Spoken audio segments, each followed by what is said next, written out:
In some of the most remote and desolate regions of space lay secrets that remain hidden from both prying eyes and curious pedestrians.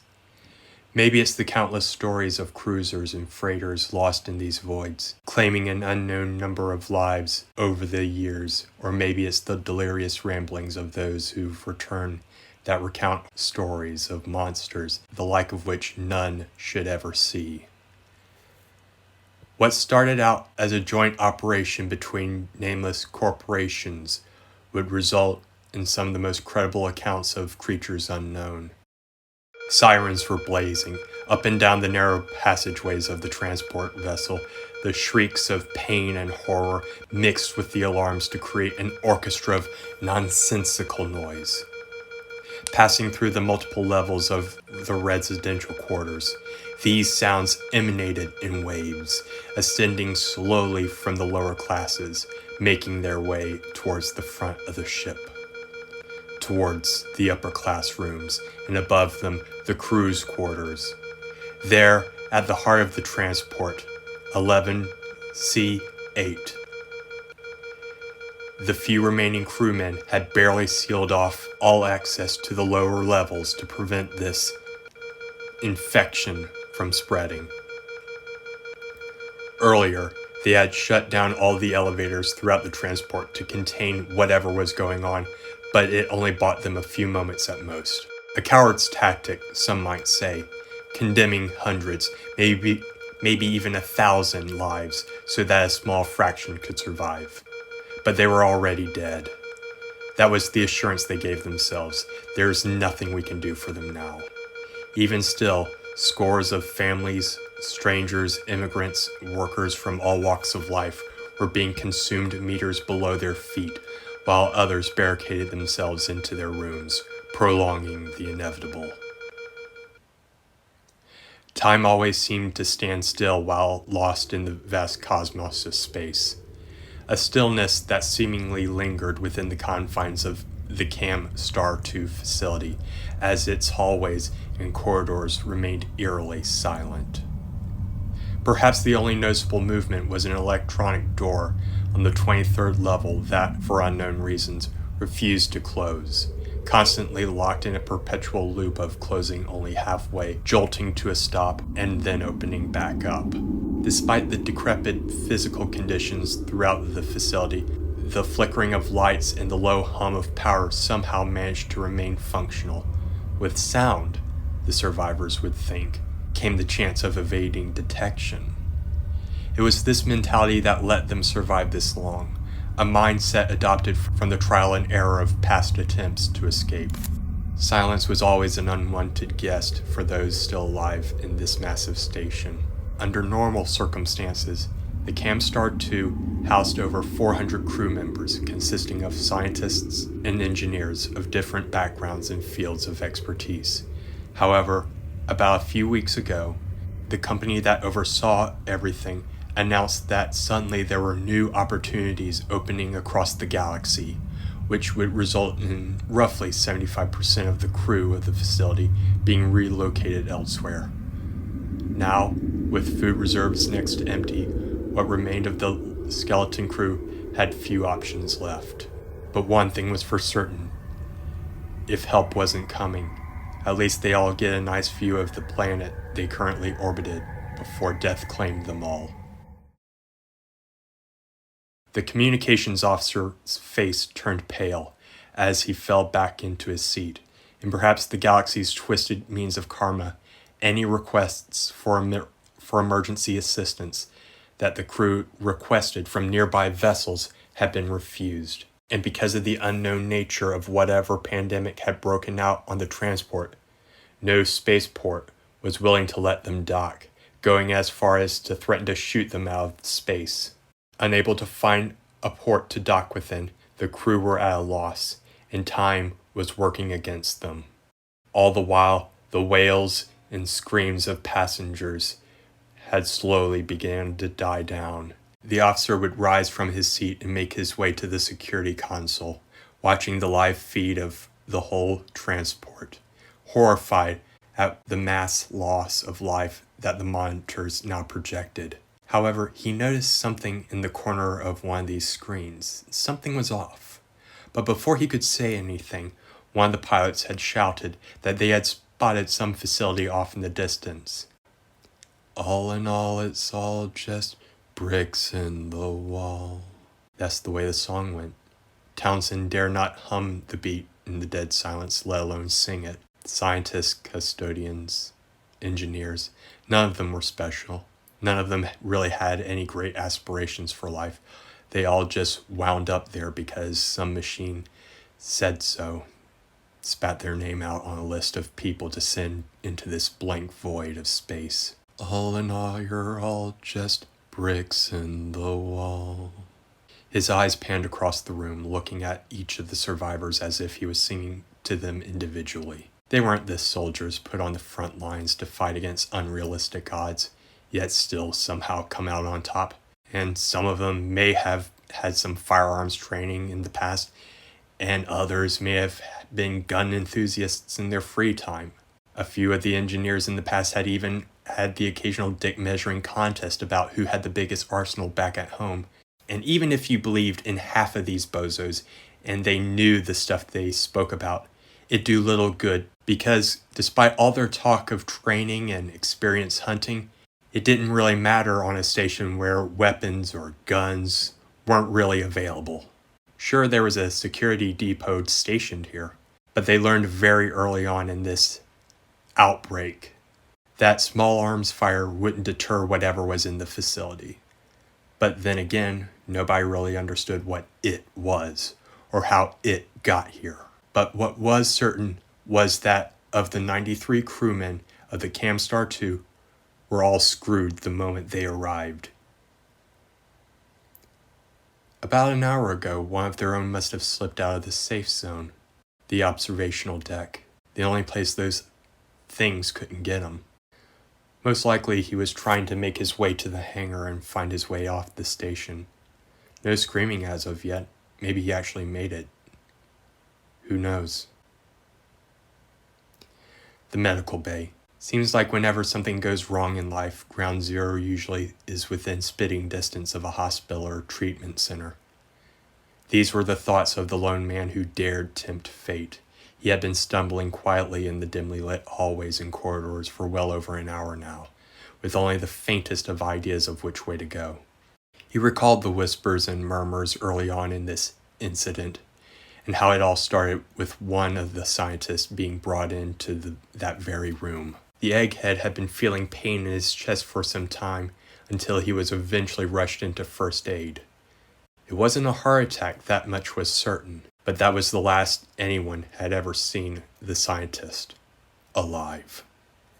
Not long after, the whole facility had been placed on quarantine. Nobody was to enter nor leave the station, at least until its problem was solved, and for a good while, they all did comply with these orders. Everybody was in high hopes, and they thought they'd all go home on schedule so long as they followed these orders. But then people started going missing. Not long after, workers and engineers began reporting hearing sounds emanating from the walls and the ventilation systems. Things fell apart shortly thereafter when one of their last pilots stationed here was literally plucked off his feet by some creature and was pulled into the shadows. The engineering staff refused to go into the lower levels, spouting talk about blackened monsters lurking down there and building some sort of massive nest.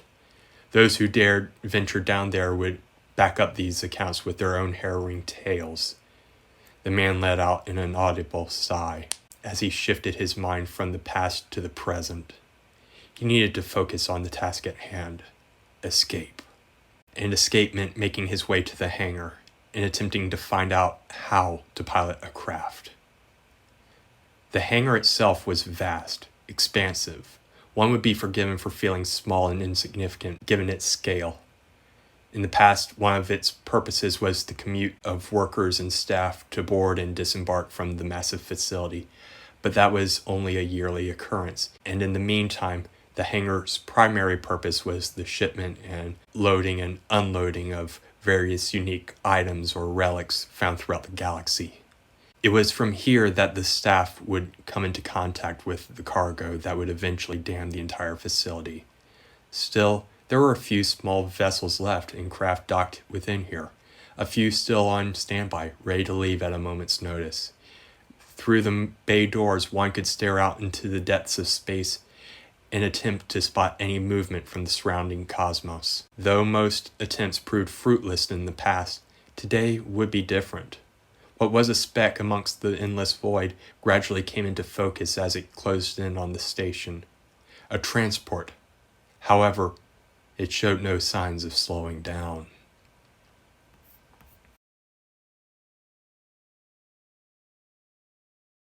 The survivors would emerge from their makeshift safe house. They were granted the ideal seats to bear witness to the source of such a noise. A large transport had crashed into the western portion of the facility. They had only seen the ship approaching from quite a ways away and were on the verge of celebrating, only to watch in absolute horror as the vessel came crashing into the hangar bay. The impact sent debris and shrapnel throughout the vacuum of space, without friction, gravity, or any sort of resistance to impede their momentum. Some of the fragments flew harmlessly out into space, never to be seen again. However, some fragments collided with other portions of the facility, and one such piece was headed towards the surviving men and women held up in the observation deck. Those who acted fast managed to get themselves to the emergency bulkhead and began unsealing the door. The moment the chunk of metal impacted the reinforced glass of the platform, anybody that had failed to react in time were sucked out into the void of darkness. Some tried to hold on to anything that kept them tethered to the station, but without a means to get back inside, their fates were sealed. The Camstar 2 groaned in silent agony, its cries lost to the vacuum of space. Yet, despite the grievous injury, it remained mostly intact. The facility had endured similar external damages in the past as a result of human error. What the hell just happened? Did anybody just see what just happened? It looked like a civilian transport. Out here? Someone must really have been desperate to fly out here. Maybe it's help. Maybe we're finally being... Wait, what about the other... Everybody, quiet. Listen. The muffled sounds of unseen movement rattled the facility like a storm surge, flowed past the recovering group of survivors. Imagine the noises of the occasional squirrel or any other rodent that might take up residence in your attic, scurrying around in their dark domain, out of sight. As soon as it came, it was gone, leaving everyone in stunned silence. Within seconds of the collision, dozens of insect-like drones had emerged from the deep recesses of the facility. They had all felt the ground beneath them tremble violently and instinctively divided into multiple scouting packs in order to assess if the source of this disturbance posed any threat to their hive. They already knew that there were still humans still somewhere within their territory, but something instinctive told them that they weren't the primary concern for the time being.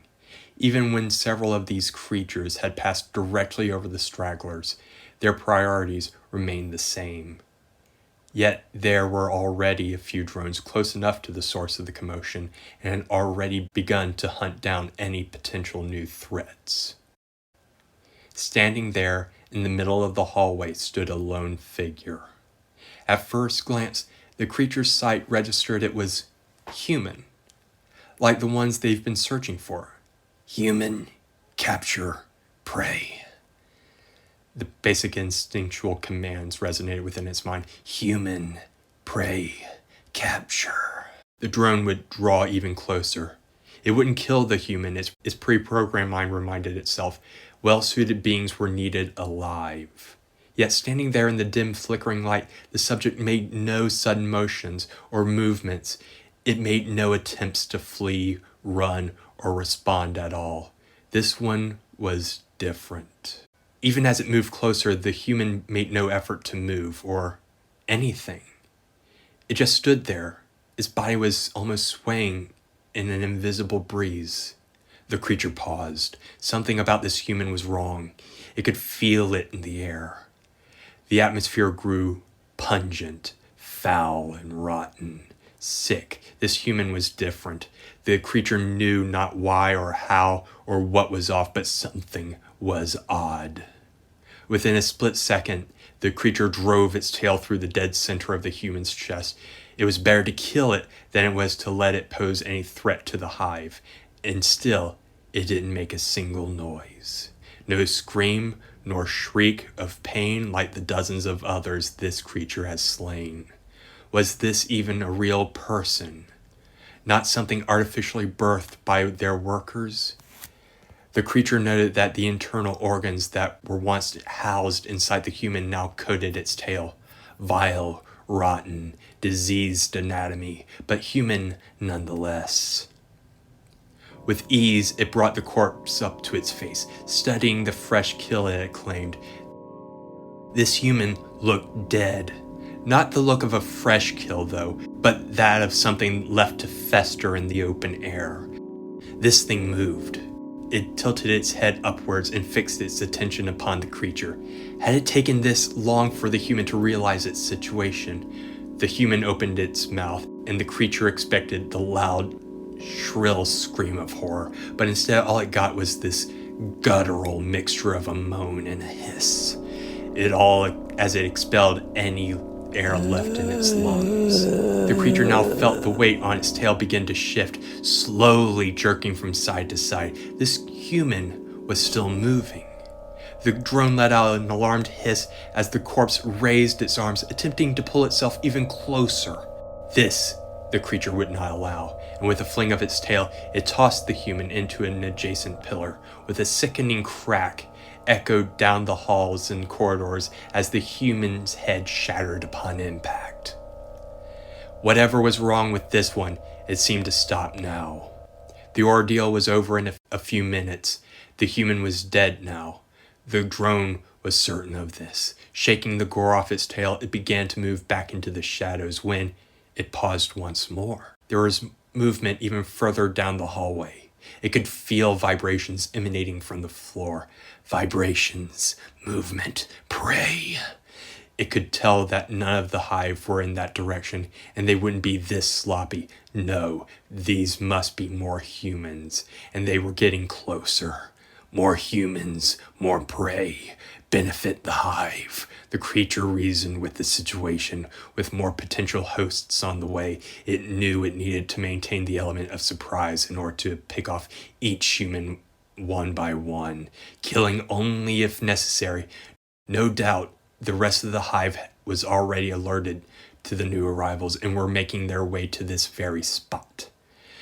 It climbed towards the human ceiling tunnel system, intending to use it to launch an ambush. It had only poked its head inside when it was hit by the same sickening and foul presence from before, and it didn't take long to find out why.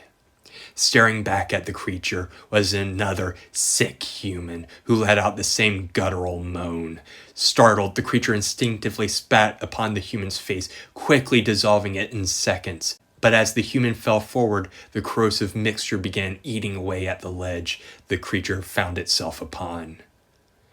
It let out a screech as it fell back to the floor beneath it with a loud bang, realizing that it was now surrounded by dozens of these humans. Scrambling to its feet, the creature spun around only to be faced with even more of these things. It turned its head only to see even more closing in. For once in a long time, the creature reverted to the flight response upon realizing that it was overwhelmed on all sides. Humans were never this brave. They were always on the run, but this was different. These humans were different.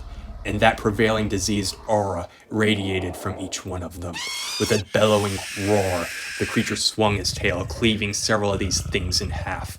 It grabbed the next human by the shoulders, easily ripping it in half down the middle, and then tossing the halves onto the oncoming horde, knocking a few more down off their feet. It struck down another human with its claws, swiping across its face.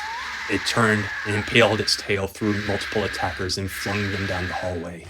The process was tedious. Almost each time the creature believed to have slaughtered its target, only for the human to get back up on its feet as if nothing had happened. It clawed at another one, ripped the limbs off the necks. Some were staying down whilst others pressed onward. It stomped the head in on one human that had latched onto its foot, attempting to bite it.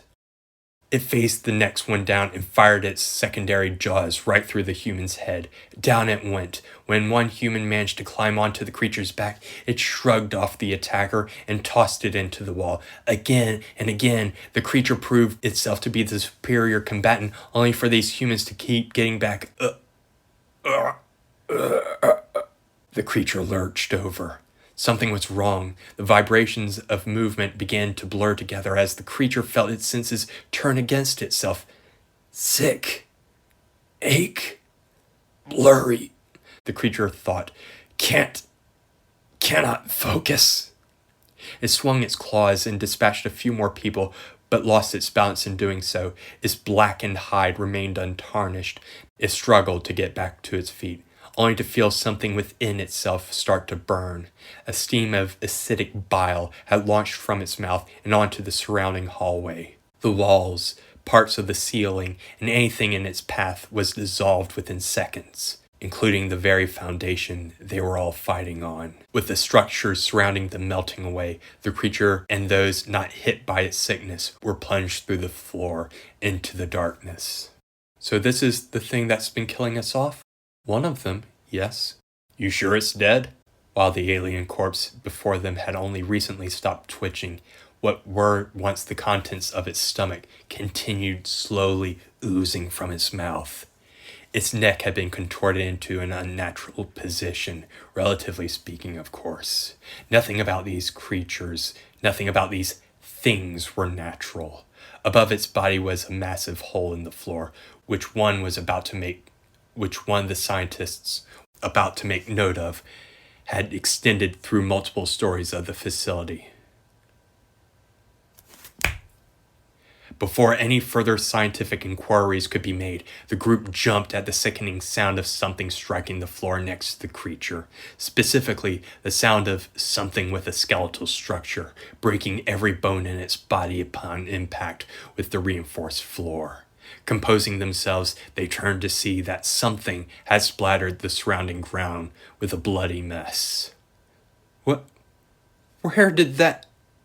Another impact interrupted the question, nearly crashing upon the alien corpse. This was followed by several other collisions. They were all people, despite the bodies looking more like deflated husks with arms and legs. The group realized that these were human in origin. Who are they? Not from here. None of them are in uniform. Maybe they came from the ship that hit us. A few of the scientists were enamored by the condition of the bodies themselves. Pale skin, hues ranging from green, gray, or yellow. The basic 6 spectrum of contagious colors. Movement from one of the broken bodies surprised everyone, considering that the height they must have fallen from. The fact that someone was able to move was nothing short of miraculous. While it slowly moved its arms, trying to pick itself off the ground, one of the group couldn't help but have sympathy for the broken human. He hurried over, extended his hands out to help it up, only to recoil with cries of pain. Blood now poured from his arm. He withdrew back into the group, where they did their best to dress the chunk of flesh and muscle now missing from his arm. However, any first aid would need to be made elsewhere, as his agonized wails and screams likely alerted every creature in this facility. As the survivors helped him to his feet, they turned to face the broken thing that resembled a human, now attempting to drag itself in their direction. With little options, they took great care to sidestep around the bodies splattered on the floor, regardless of whether or not they moved. A bite was all it took. This was the assessment one of the remaining scientists concluded. He had concluded after watching a member of their group now succumb to a single bite, blood still leaking from the artery. This one was sick, the scientists surmised. The deathly pale skin that fell off the muscle, the lifeless eyes that seemed more vestigial at this point than useful, or the stench like that of a corpse were all none too subtle clues that served to back up his statement. Whoever this person was didn't matter, not anymore at least. What was important was, what disease did it carry? How contagious was it? And if it came on that transport, then how many more were there? With these thoughts out of the way, the crew had no choice but to press on, hurrying a ways down the hallway. The group took an emergency service ladder up to the next level, only to be halted momentarily by a security door that refused to close all the way. A few of the surviving men of the group worked together to pull the door open all the way. They could hear the faint sounds of scratching from somewhere around them. The occasional rattling of wiring or equipment gradually made it clear that someone or something was following them. With every advancement, so too did this noise and the knowledge of knowing that something was keeping pace, watching carefully, waiting for one of this group to fall behind or take a wrong turn, to exploit human error at an opportune moment. And indeed, the creatures that continued to track these humans from the shadows began calculating a coordinated plan of attack. While typically solitary hunters, the death of one of their own put the hive on alert. And it wasn't so much the death of a single drone that had them on edge, but it was the degree at which its corpse was found and what had been feasting on it. What had made these humans different than the ones they had found earlier? The creatures halted in unison. Each felt the vibrations and tremors emanating from further ahead, past the collection of humans they now tailed. Moments later, they too stopped.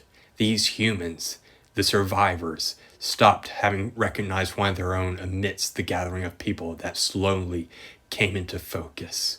One of their numbers that had braved these hallways some time ago by himself. His clothes were tattered, but more noticeable was the fist-sized chunk of meat that was now missing from his neck. He didn't stare at the group, rather, in their direction. His mind was too far gone to the plague that now enslaved him, no longer able to comprehend what or who he was seeing. A guttural moan resonated from deep within his withered lungs and escaped between his slightly parted teeth. His face was fixated in their direction, and what followed next was a chorus of moans and hisses as the mob turned to face the humans. They were all sick. Whatever these things are, there had to be hundreds of them between the survivors and their path to escape. The group was about to turn back, only for a monstrous screech to jolt their attention down the hallway. It was the metallic mixture of a reptilian roar with an insectoid shriek. A cry that pierced through the soul of life itself and made humans freeze like deer in the headlights, as if sounding the calls to war. A lone creature, a xenomorph, stepped on the flooring several meters away, flanked on both sides by several others. Some of the other survivors looked towards the mob, expecting them to have fled, but no. They were only moving down the hallway, towards them. Panicking, one of the survivors spotted a narrow maintenance tunnel hidden in the shadows. Narrow it was. These corridors could only fit one person at a time, and who knows where it'd take them. But with little options, the group began to squeeze into this passageway.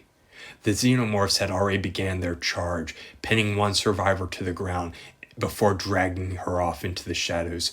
She was gone in an instant, and before long, another was plucked from the group. Terrified, remaining survivors pushed and shoved each other in an attempt to escape, but by now the mob had already descended upon them. The few that made it through were left with the sounds of screaming. So much screaming. It was only logical that these creatures would take on the oncoming masses of humans. These people were invaders, driven by a force none of them could entirely comprehend, now encroaching on alien territory. Ultimately brave and stronger than other humans, they would not stop at consuming humans or drones or warriors, and like a flood, this horde would slowly proceed forward. And yet these xenomorphs would make slaughtering each and every attacker look easy. Hampered only by the enclosed corridors these humans had designed, a few launched spouts of acidic bile and hurled it in the direction of their adversaries, quickly dissolving anything it came into contact with on an almost molecular level. About several dozen bodies dropped to the floor, unable to function without the most vital organ intact. Their usefulness was at an end, yet the rest of the horde moved forward, stepping and hobbling over the corpses of the fallen. These blackened creatures wasted no time in closing the gap in order to hold back the oncoming invaders, taking only mere seconds to pounce from one human, rip it to pieces, or thrash it about, then move on to the next. The splattering of skulls and organs shattering upon impact with reinforced walls and panels became disturbingly frequent as more and more bodies fell to the ground. Whatever infected toxic matter was inside each human was burst like the foulest of water balloons, painting everything with diseases and viruses, of which there were no cure. Inhuman blood drenched the creatures in shades ranging from putrid mauve, rotten olive, and spoiled taupe, impossible colors coming from an unnatural source. These hazards wouldn't slow the creatures down. They wouldn't be sickened by the sight of decayed organs, dismembered limbs, or the singed scent of dissolving flesh. Even some of these humans had begun slipping on the fluids and messes these creatures had spilled. This made killing those few easier, as creatures could just crush the person with a single stomp. Within moments, dozens of these carcasses lay strewn across the hallway, and not one of them was alien. Still they proceeded on with the attack, clawing, ripping, tearing anything that moved. These creatures, xenomorphs, were the perfect life forms. At least that's what the critical census was from anyone managing to survive an encounter with them. Generations of evolution and adaptations have made them some of the most formidable threats the galaxy had ever seen. Hardened skin, acidic blood, the immense strength, heightened senses made them truly a terrifying life form.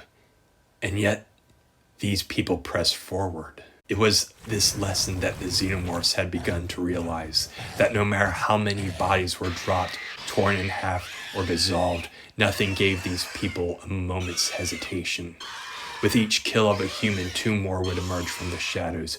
Frustrated, one of the pack tossed aside its latest kill before lunging itself at one of the stragglers of the human horde, pinning it to the ground and eviscerating its skull with a single strike of its inner jaws. The constant flow of drool and saliva wrenched the bulk of toxic chunks of the human's head from its mouth.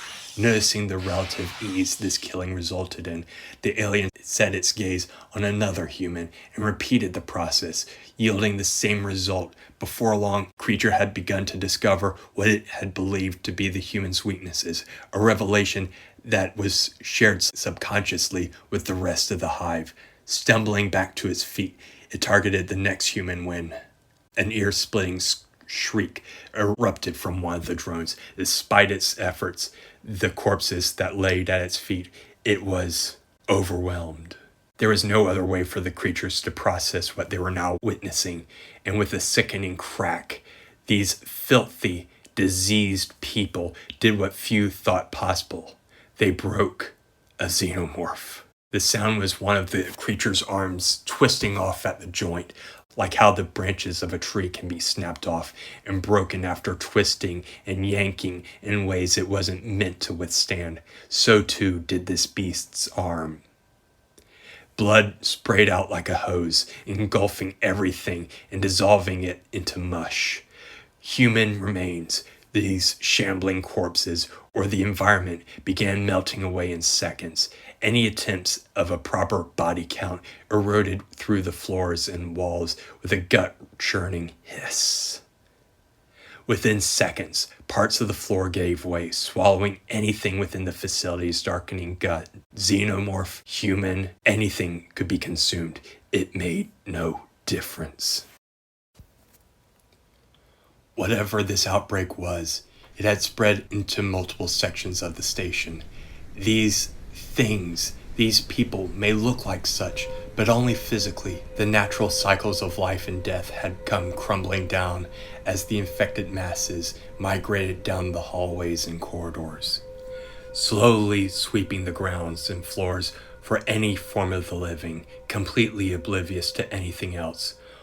Every once in a while, several of these things would pick up the scent of something or hear the faintest of noise that was out of place and begin immediately converging on its source. Sometimes there was nothing to be found. What had attracted their attention had long since fled the area, leaving these ghouls to continue wandering aimlessly about. However, some of the creatures that had initially engaged these humans did their part to watch and study their new invaders. They observed these humans, noted their lack of speed and communication abilities. Maybe these humans communicate in a way or manner that the creatures couldn't immediately hear. These questions and thoughts were shared amidst the rest of the hive. Should one of their number alert the humans to its presence, it would return to the shadows and wait for them to pass by. Stealth had always been an advantage they had over their prey, and to be able to blend in with the darkest of shadows. Most of the times, however, the gathering of humans quickly honed in on the creature's location. Then they would proceed to surround and converge on their target. And while the cycle of life and death had been disrupted, the cycle of violence continued ever stronger. From their vantage point, survivors watched dozens of these people slowly picked apart and picked off by the sheer strength and power these creatures possessed. They also would witness these ghouls overwhelm and consume alien drones on multiple occasions. After some time navigating the claustrophobic passageways, the ragtag band of survivors arrived at the only possible exit that didn't put them in the midst of yet another grisly skirmish. As they emerged from the corridor, one of them stumbled forward upon the cold and hard floor. She was the first one to break down in sobs since the horror had truly unfolded. Perhaps the mental strain of the past events became so much for her that her mind needed to relieve the stress somehow. "How could this happen?" she screamed in between her tears and sobs. She had watched her friends and strangers alike being torn apart and devoured by monsters and other people. Surely her anguish and sorrows would have alerted everything in the area to their location, but the group really didn't pay any mind. Some shred of humanity still existed in them. For so long, the group had taken solace in sound and noise. But for now, silence greeted them like an old friend. However, with such silence comes a newfound awareness of the world around oneself. And amidst the sobs and tears, the group managed to pick up on the faintest of shuffling noises.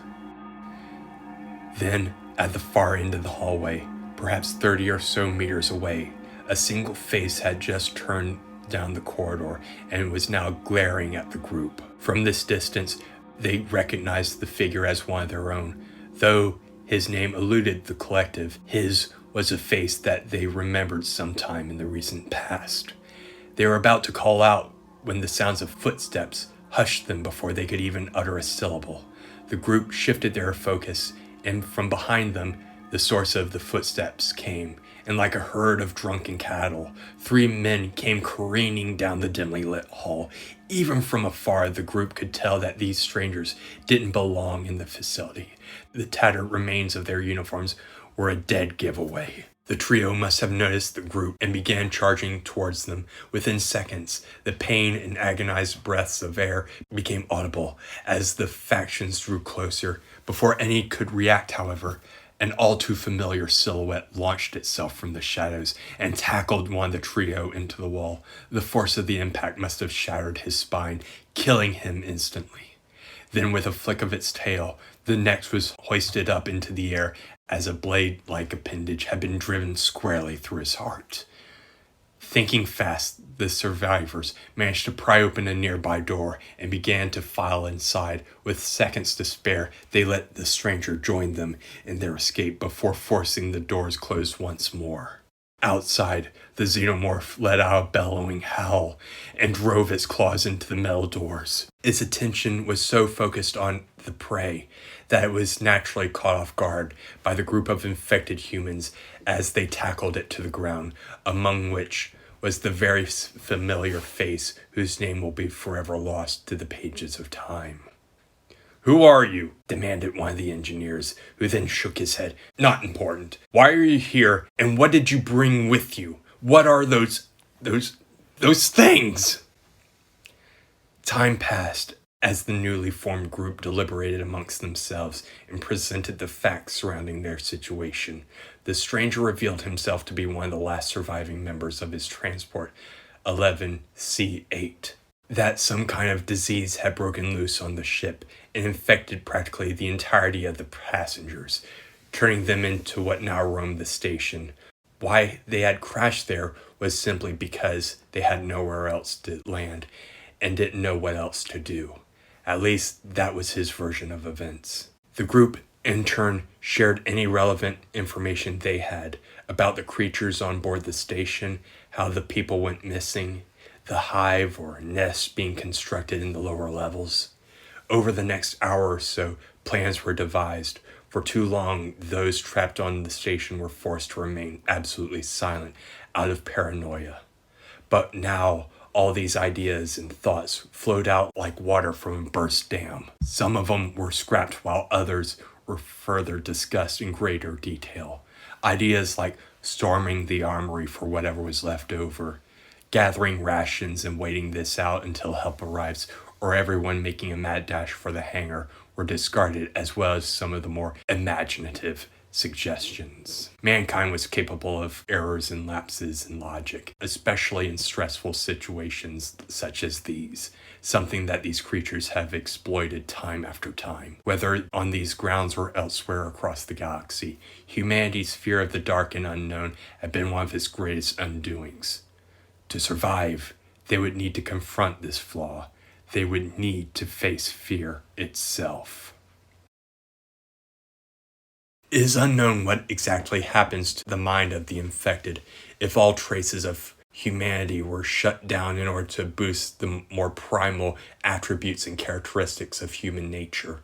If the brain is rewired to spread a pathological plague upon those of the same species, that any awareness on the part of the host is now lost as something else takes control of the human vessel, thus driving and pushing the body in ways no sane person would ever attempt, slowly moving forward, constantly aware of whether or not the thing next to it was driven by the same force. And like so, a lone shambling ghoul became a couple bound by a viral bond. On their own, they weren't much of a threat. Their slow speed made avoiding them easy enough for even the most dim-witted of prey. But as they garnered more and more numbers, the odds of evading each individual slowly diminished. And before long, a small army had amassed. The sudden and harsh sound of metal on metal grabbed the attention of every zombie in the surrounding area. Whether they were already on the move, preoccupied with a different target, or even consuming fresh meat, they all stopped what they were doing and turned their heads in the same direction.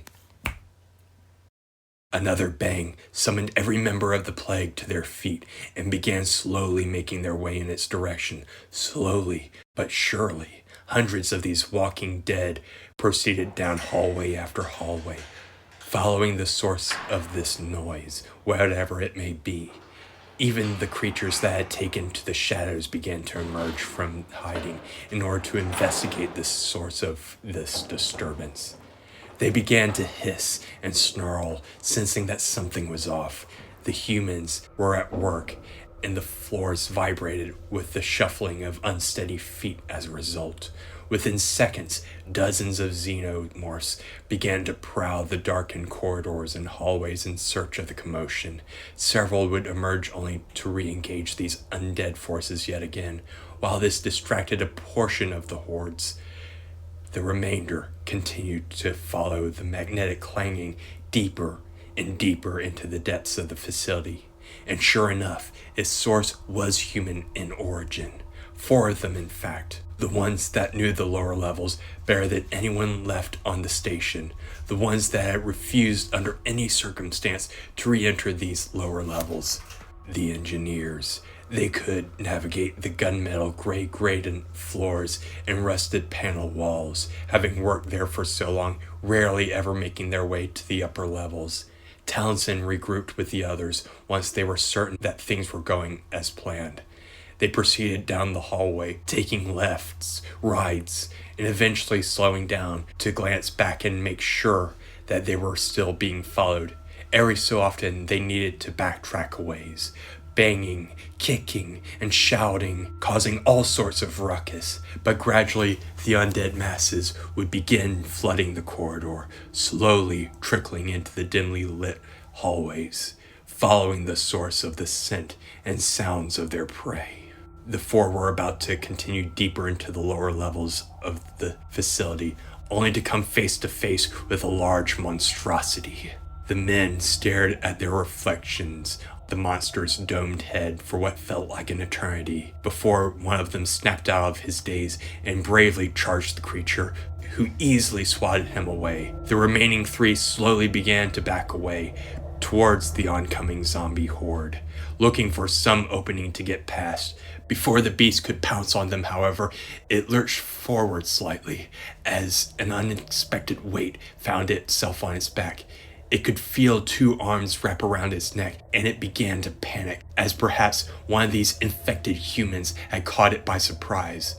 The three onlookers stood in stunned silence as their comrade hollered for them to run as he distracted the Xenomorph long enough for them to escape. Not wishing for his sacrifice to be in vain, the trio dodged the flailing beast and proceeded further down the hall. Rather than hearing the blood-freezing shriek of their comrade's dying breath, they heard nothing. They slowed down and looked over their shoulder only to see the oncoming waves of the undead. Before they could utter a sound in between breaths, a metallic banging alerted them of something moving above them. The sounds of muffled screams and shouts echoed throughout the ventilation systems above them. Hopefully, the others are doing their part. Their plan was simple in nature. 3 teams. One group would create a diversion to lead the masses of undead to lower levels of the facility. This group would be comprised of the engineers that worked these levels and knew the layout inside and out. Once down there, they would need to make their way to a service elevator and escape the area. The second group would make their way to the central hub of the entire facility, manually override the facility's power systems, and allow the elevator to get those men out of the levels without the risk of backtracking through the hordes. The final group would proceed to the hangar and find any ship that could get them out of this place for good, after which they would search the hangar for whatever supplies they may need. They had no idea how long they would be out in space, so it was important that they prepare for any such emergencies. However, the 3 men tasked with leading the horde into the depths of the facility came to a dead stop once they arrived at their destination. Storage and processing, or at least that's where they thought they were. Web upon web of intricate designs had almost coated the entirety of the room. Acres of equipment, storage containers, fuel cells, and other relics and objects had now been buried beneath this resin-like ooze that the trio had followed just when they couldn't get worse. Like big damn wasps. Indeed, the formation of these structures seemed almost insect-like to some extent. The complexity of interwoven meshes and resins seemed like a surrealist's interpretation of nests found in the natural world, just on an operatic level of grandeur. Their trance was broken when one of them heard the faintest of sounds of someone calling to them. They turned their heads in the general direction of the voice and slowly made their way to its source. A look of fear overtook whatever expression that they once had. Before them, amidst the organic complexity of the resin, were numerous pale faces staring back at them. The faces of friends, co-workers, and strangers were all transfixed on the trio. Instinctively, Townsend rushed over and immediately tried to pull the heart and substance off these poor souls, but only managed to tire himself out. He would turn to the other two and was about to say something when a hand grabbed hold of his arm. Turning around, he saw that even those infected people that had been plastered to the walls, and one had managed to grab hold of him. However, not all of these people were amongst the living. Within the small portion of the wall that they had ventured towards, they had noticed that some of the bodies had already begun to decay, leaving behind these skeletal remains. They heard the same voice from earlier and rushed to find one of their own, now cocooned in this resin. "Kill us. For the love of God, please kill us," the victim pleaded. With a pale, bony finger, he gestured to an object on the ground, what looked like a giant vase. Noticing this, the trio were amazed to notice that more of these things were protruding from the fog. Some of them were even open. We gotta stop this horde. We gotta get these people out. We can't do that. It's too late for them. We need to get the hell out of here. Unbeknownst to them, their third member had reached into his pocket and pulled out a screwdriver. He walked over to the pleading man and rested his hand on his head. "Please, don't let it happen. Please don't let it happen to me, please." Before the others had time to realize, the screwdriver had pierced through the victim's skull, killing him instantly. "No! Why did you do that? We could have saved him. We could save all of..." "One less of those creatures to infect the galaxy. Look around you. They're gathering people for a reason. The more they capture, the more of them there will be. These things should never make it off this station." And with that horde, words were cut short by the massive shadow now looming above them. Before they could even react, a massive tail swiped one of them off his feet, hurtling him against a wall with a sickening crack. This left the two humans staring back at the queen in the midst of her hive. The inside of the command bridge was a wreck. Numerous monitors that at once lit up the entirety of the Camstar, displayed in all of its glory, were blank and lifeless. The exception of the few panels that remained essential to the facility's maintenance. The group of four that arrived had actually expected much worse, but only a few screens had actually been damaged beyond repair. Not that they were in the mood for complaining.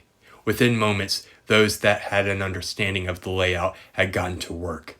Before any one of them could comment out loud about how this was easier than they thought it would be, a metallic screech echoed somewhere off in the distance. Everybody had stopped what they were doing and turned to see that above them was a giant gaping hole in the air duct, which served as the source of the noise.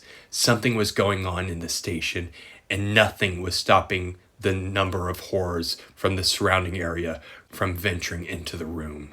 Properly motivated to pick up the pace, the four began flipping switches to monitors and computer screens. I think I got it. I think we're back up and running." As if slowly waking from a long slumber, the facility's alarm systems growled back to life, alerting those in the room to the various structural compromises that had befallen the station over the past 36 hours. The layout of the 2-kilometer long complex flickered before them. "I gotcha. Station at 12% reserve power.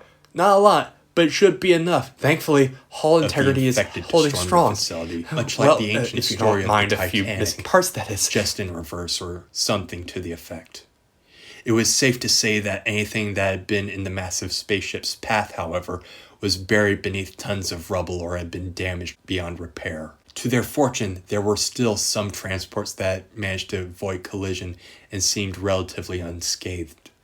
Upon a closer inspection, they would discover that of the few spacecraft that were still in working order, only one actually had the capacity needed to evacuate everyone that was still alive. Though it would take a few minutes to actually prep the ship for takeoff, one of the group gestured towards the cameras that dotted around the hangar for those in the command center to start heading their way. Hell had been unleashed. While nowhere near the center of the chaos, Townsend was well within the range of the battle's indirect carnage. Splashes of acidic blood threatened to dissolve him where he stood, and if he ventured too close to the wall, he risked being caught by whatever those undead things were that remained stuck to the walls. Even if he had the urge to involve himself with this clash between creatures, what could he do? Provide moral support while these things annihilate one another? Hit an alien with a crowbar and expect the damn thing to drop dead? With only 20 meters or so separating him from his way out of here, the man pushed his body beyond the point of exhaustion, to the point that one feels his body slowly breaking down with every step he makes. He managed to bob and weave around a zombie in his path, only to see the same damn one come colliding into the floor near him. The ferocity of these aliens seemed to be as unmatched as their strength, but these zombies were tenacious.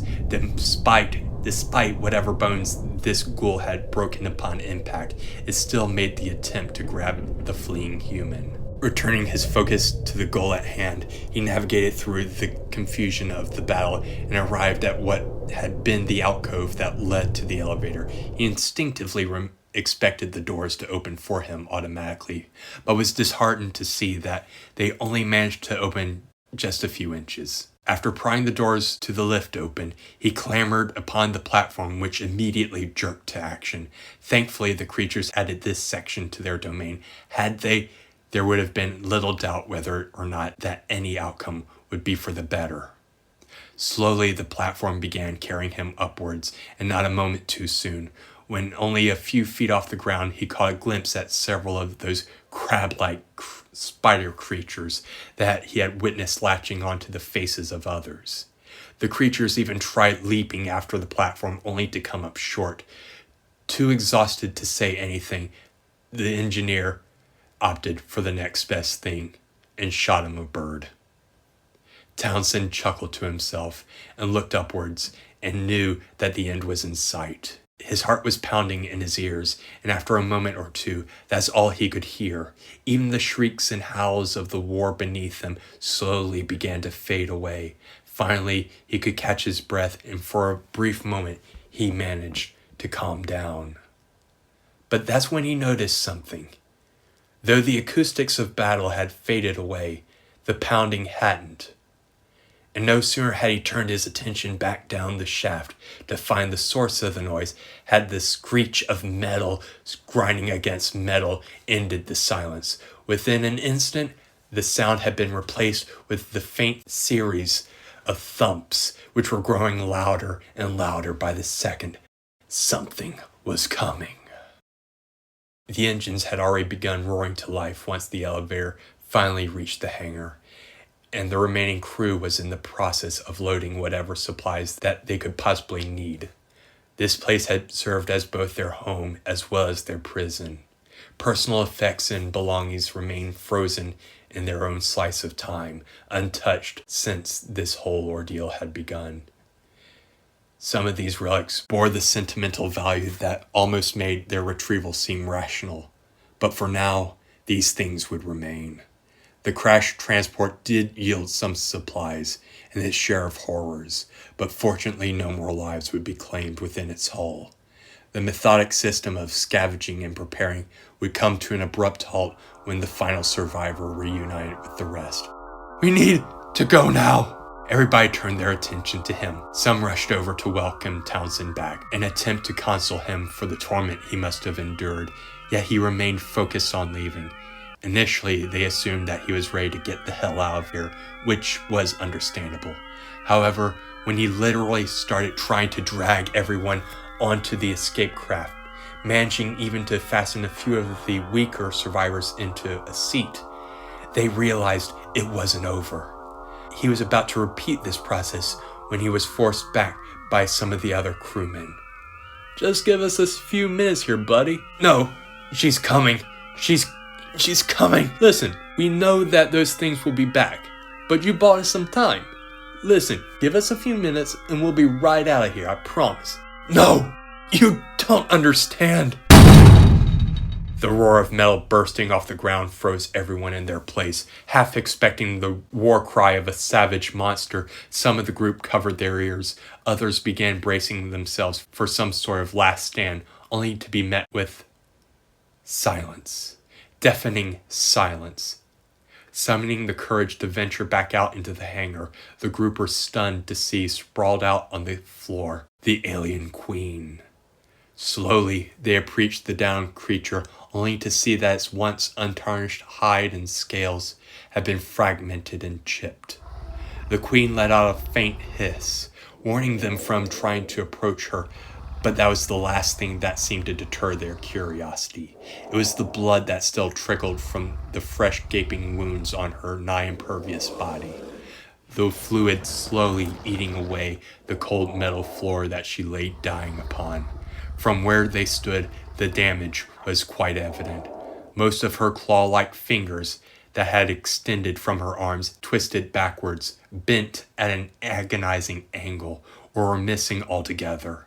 The group might not have realized this at the time, but these alien queens are known for having forearm-like limbs on their body. But with the presence of only what looked like 2.5, it could be forgiven for the survivors thinking otherwise. Humanity has implemented some of the most gruesome forms of execution imaginable in the thousands of years of its existence, but it's often overlooked the ways it had tortured each other. Throughout human history, there had been this odd fascination of tearing one's prisoners limb from limb, while it was in the medieval era where the victim was tethered to 4 horses and slowly torn asunder, that are commonly remembered the most. The practice did vary across Earth over the centuries. But what did this? The things that did this damage to the creature? This wasn't human. None of those things were human. The queen finally rationalized to herself. They may look like humans, function like humans, even consume like humans, but their behavior was horribly different to what her prior experiences had been. Humans had fear. Humans hesitated. They would panic at the mere presence of her species. As she lay dying, Townsend, the only person left that caused the massacre of her entire hive, stepped forward and looked upon her with pity. Jing Shi, horrible way to die. But you feel that now, don't you? The creature glared at him, too weak to move. What you're feeling right this second is something we have all had to live with our entire lives, but more so than most people should ever have to. This is fear. This is what you did to us. This is what you made us feel. And this is what you'll die feeling. With that, he turned away, leaving the creature to succumb to its wounds. The survivors departed the Camp Star 2 facility, leaving everything else behind. All 11 of them were quiet, not out of necessity like back on the station, but more out of reverence for those that didn't make it.